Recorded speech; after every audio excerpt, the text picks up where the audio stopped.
So some misconceptions, and we'll go into those in a minute, is that you have to go to therapy. You have to fight to sort of set your boundaries.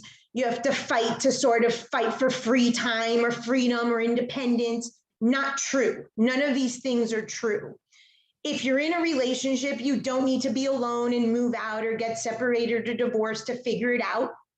And you don't need to become a different person than who you are. And a lot of people think, well, I can't get into a relationship until I'm whole in myself and I'm single, so I'm going to wait to fix my issue and then find love. So these are all things that are not true at all. So therapy is not the only way. Therapy, working on yourself and being alone is not the only way. Fighting in relationship or fixing and spending a lot of time fixing problems that we think are problems in relationship is not the only way. So I myself went to therapy in both of my marriages, am a therapist, have studied all the therapeutic models, and none of them speak to the core program issue. And it's literally a subconscious programming that we get, one of 12, or all sort of within 12. And I'm going to give you some examples in a bit. And when I learned these things and I started putting them into practice, I have a beautiful, loving, healthy relationship with my partner now. And I'm the exact same person that I was. Nothing changed. I'm still Frances, but I don't need to honor that subconscious programming and that emotional programming in order to have a healthy relationship. So everybody has a story. I'm going to just share briefly mine.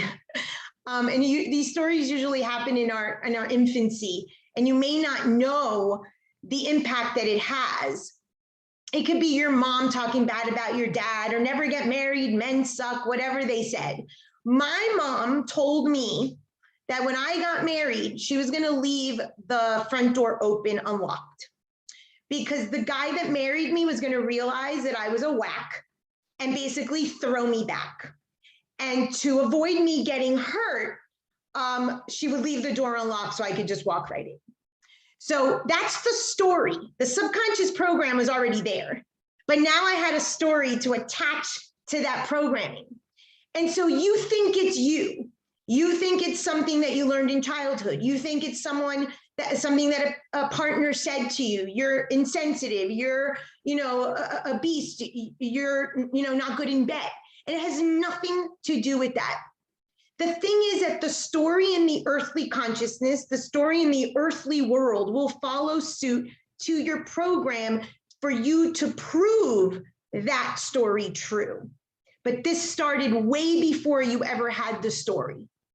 And so when I started understanding this, the story informed what I was having the psychological orgasm and this programming, then I was like, oh, wait a minute, I can deconstruct this and really just be me without having to honor the story. So if you remember a story or know a story or observed a story between your parents or relationships, just know that that is stored in your subconscious, but the program was there before.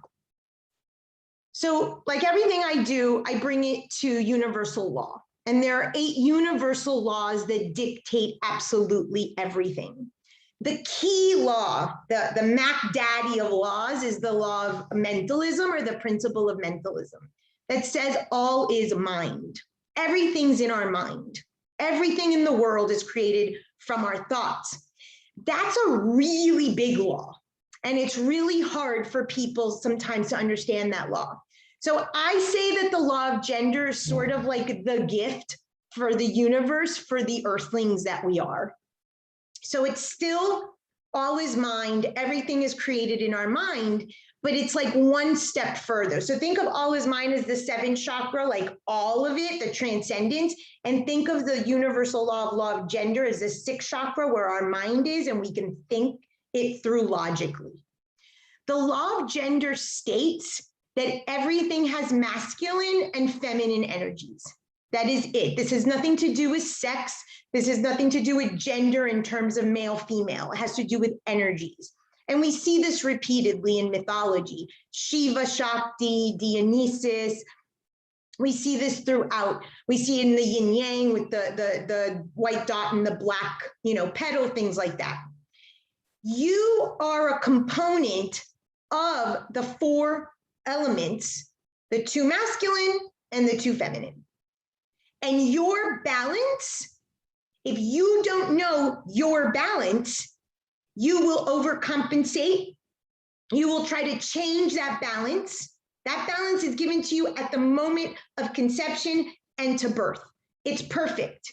In the Vedas, it's called the Manas Prakriti, and it is perfect. It is your perfect state, your perfect mental state.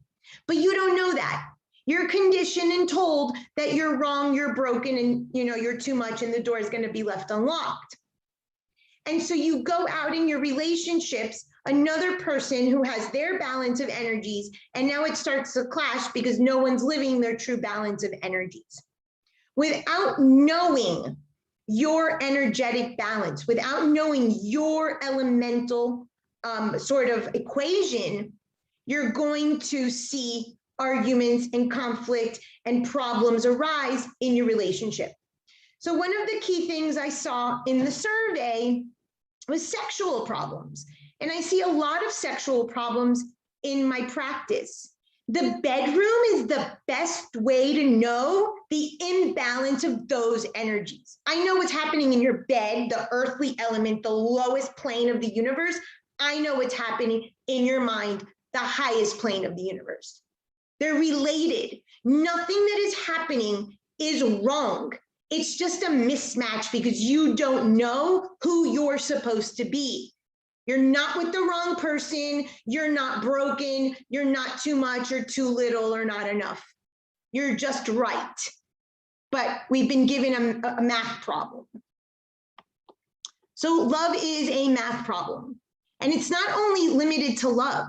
This could be done at work. This could be done in your family, but mainly in our relationships, we see this. So knowledge of your elemental balance explains why you attract who you attract, but without the knowledge, you call it a problem. And then you think that you're wrong or broken or don't have boundaries or don't love yourself enough. Not true. So that's the first issue. The second issue, we are all programmed in the subconscious to fail at relationships because our parents who created us were also in failed relationships. No matter how successful they appeared, they were not. They were also out of balance. And there's only one illness, disease, imbalance. All other illnesses, call it what you are, come from this. And it's based on the elemental structure. So in your subconscious programming, you learned what I call a psychological orgasm. And it is an attachment to an emotion. Your elemental balance will dictate your preferred emotion. Mine, and there's different ones for each of the elements, mine was water, hopelessness. As long as I was in hopelessness, failing at relationships, I was having an orgasm in my head. That's it. We're not broken, we're not wrong, we're not unlovable. It's programming. There are 12 archetypes for these programs, and they can boil down to 4 elements. So let me give you a few examples. So one could be anger. And the archetype is conflict and harmony, and this is oftentimes linked to fire. In my 2 client cases, I'll explain. Deceit. You can show up in your relationships as betrayal or honesty issues, and that could be an issue with the air element. Dependence. It can show up in your relationship as power struggles or equality or lack of equality, and it's linked to the water element. And some issues around control, where you feel restricted or you want more freedom, is linked to the earth element. So there's 12 in terms of the archetypes, the subconscious programming, and each individual person has one psychological orgasm, the elemental structure, and it's tied to the emotion. Understanding this understands why you are the way you are, why you're creating the issue in the relationship to stay in that psychological orgasm, which is indeed, whether you remember the story or not, a story programmed in your subconscious between the ages of 0 to 7, like my mom saying, I'm going to leave the door unlocked. Everybody has this. Any questions so far?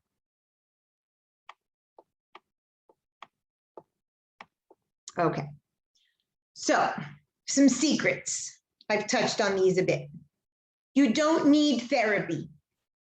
In therapy, you're going to be taught that you have to speak in I language and that you have to hear the other person and then you have to validate their feelings.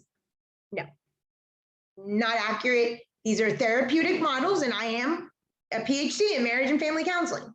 And those skills work, but they do not shift the core issue in your relationship. You will continue living this out. Those techniques only last for a certain amount of time. And if you've ever been in counseling, you stop counseling and you go right back into your pattern. You've ever gone on a diet, you get off the diet, you go right back into your pattern because you have not shifted and understood the core archetypes, the core emotions, the core elemental balance to why you're creating that in the first place. You do not need to be alone to figure yourself out. That is absolutely not true. And in Secret 3, I'll share something. You do not need to change who you are. You are exactly who you're supposed to be. All you need to know is who you are, your elements and your preferred emotion that keeps you in your psychological orgasm and your subconscious programming, because that's a limitation that you think you deserve.